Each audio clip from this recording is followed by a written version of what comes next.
ओम नमो नमः, सादर नमस्ते, आपका दिन शुभ हो। प्यारे मित्रों, आज हम ईश्वर की परिभाषा के ऊपर बात करेंगे, जिसके बारे में ईश्वर ने स्वयं वेदों में वर्णन किया है। आइए वेद से देखते हैं। ईश्वर ने स्वयं परिभाषा बताई है जो इस प्रकार है। ऋचो अक्षरे परमे व्योमना यस्मिन्न देवा यधि विश्वे निषेधुः यश तन्न वेदः की मृचा करिष्यति यः इत्तद्विदोस्तै में समाशते। वैदिक संस्कार ऋग्वेद अध्याय 1 मंडल 164 श्लोक संख्या 39। अर्थात जो शब्द दिव्य गुण कर्म स्वभाव विद्यायुक्त और जिसमें पृथ्वी सूर्य आदि लोक स्थित है और जो आकाश के समान व्यापक सब देवों का देव परमेश्वर है, वही परमात्मा है। उसे ही मानना जानना चाहिए और उसी का ध्यान करना चाहिए। अगला श्लोक, ईशावास्यमीदं सर्व यत् किंचत जगत्यां जगत तेन त्यक्तेन भुंजितां मा मृगा कस्य स्वीदनम। यजुर्वेद खंड 40 श्लोक संख्या 1। अर्थात जो कुछ इस संसार में जगत है उस सब में व्याप्त होकर जो नियंता है वह ईश्वर कहता है।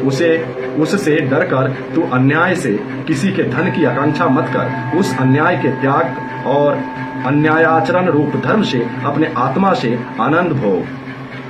अगला श्लोक है, अहम भुवं वसुनः पूर्वस्य पतिरहं धनानि संजयामि शाश्वता मां हवन्नते पीतरं न जन्तवो अहं दाशुके विवजामि भोजनम। यह मंत्र ऋग्वेद से है, अध्याय 10 खंड 48 और श्लोक संख्या 1 से। इसका अर्थ है, ईश्वर सबको उपदेश करता है कि हे मनुष्यों, मैं ईश्वर सबसे पूर्व विद्यमान जगत का पति हूँ। मैं सनातन जगत का कारण और सब धनों का विजय करने वाला दाता हूँ। मुझी को सब जीव जैसे पिता को संतान पुकारते हैं वैसे पुकारे। मैं सबको सुख देने हारे जगत के लिए नाना प्रकार के भोजनों का विभाग पालन के लिए करता हूँ। अगला श्लोक है, अहमिन्द्रो न पराजिज्ञा इद्धधनं न मृत्तवेवन्तस्थे कदाचन सोमन्नमिन्मा सुवन्नतो यात च वसुना मे पूर्वा शक्खये ऋषातनः। ऋग्वेद खंड 10 मंडल 48 श्लोक संख्या 4। मैं परम ऐश्वर्यवान सूर्य के सदृश सब जगत का प्रकाशक हूँ। मैं कभी पराजय को प्राप्त नहीं होता और न कभी मृत्यु को प्राप्त होता हूँ। मैं ही जगत रूप धन का निर्माता हूँ। सब जगत की उत्पत्ति करने वाला मुझी को जानो। हे जीवों, ऐश्वर्य प्राप्ति के लिए यत्न करते हुए तुम लोग विज्ञान आदि धन को मुझसे मांगो और तुम लोग मेरी मित्रता से अलग मत हो। वेदो अखिलोम धर्म मूलः।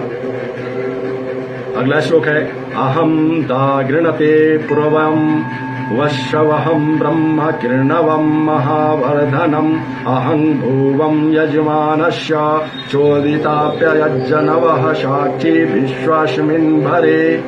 ऋग्वेद मंडल 10 खंड 49 श्लोक संख्या 1 से है। हे मनुष्यों, मैं सत्य भाषण रूप स्तुति करने वाले मनुष्य को ज्ञान आदि धन को देता हूँ। मैं ब्रह्म अर्थात वेद का प्रकाश करने हारा और मुझको वह वेद यथावत कहता, उससे सबके ज्ञान को मैं बढ़ाता। मैं सत्पुरुष का प्रेरक, यज्ञ करने हारे को फल प्रदाता और इस विश्व में जो कुछ है उस सब कार्य का बनाने और धारण करने वाला हूँ। इसलिए तुम लोग मुझको छोड़ किसी दूसरे को मेरे स्थान पर मत पूजो, मत मानो और मत जानो।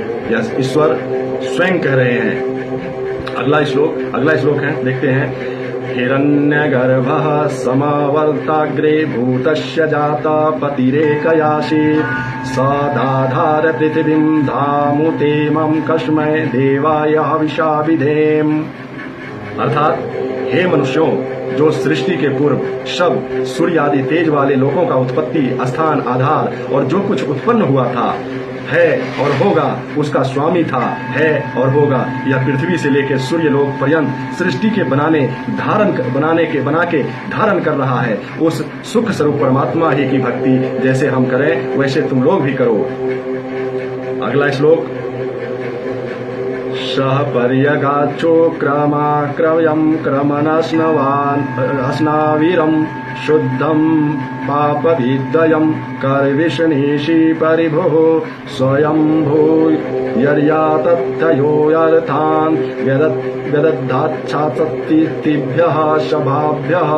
यजुर्वेद खंड 40 श्लोक संख्या 8। अर्थात वह परमात्मा सब में व्यापक, शीघ्रकारी और अनंत बलवान, जो शुद्ध, सर्वज्ञ, सब का अंतर्यामी, सर्वोपरि विराजमान, सनातन, स्वयं सिद्ध परमेश्वर अपनी जीव रूप सनातन अनादि प्रजा को अपनी सनातन विद्या से यथावत अर्थों का बोध वेद द्वारा कराता है।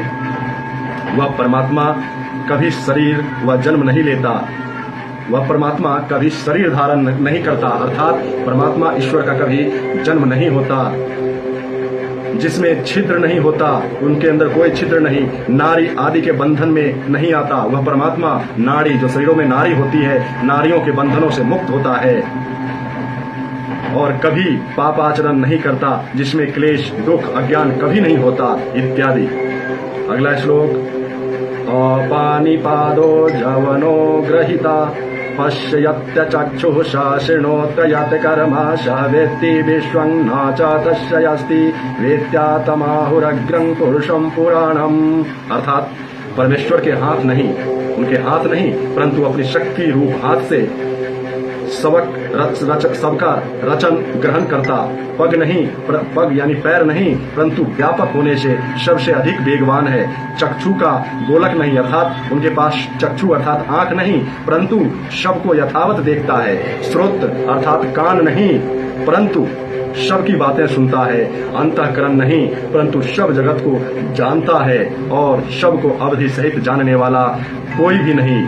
उसी को सनातन, सबसे श्रेष्ठ, सब में पूर्ण होने से पुरुष कहते हैं। वह इंद्रियों और अंतःकरण के बिना अपने सब काम अपने सामर्थ्य से करता है। अगला श्लोक। क्लेश कर्म विपाकाशैर परमा पृष्ठ पुरुष विशेष ईश्वर।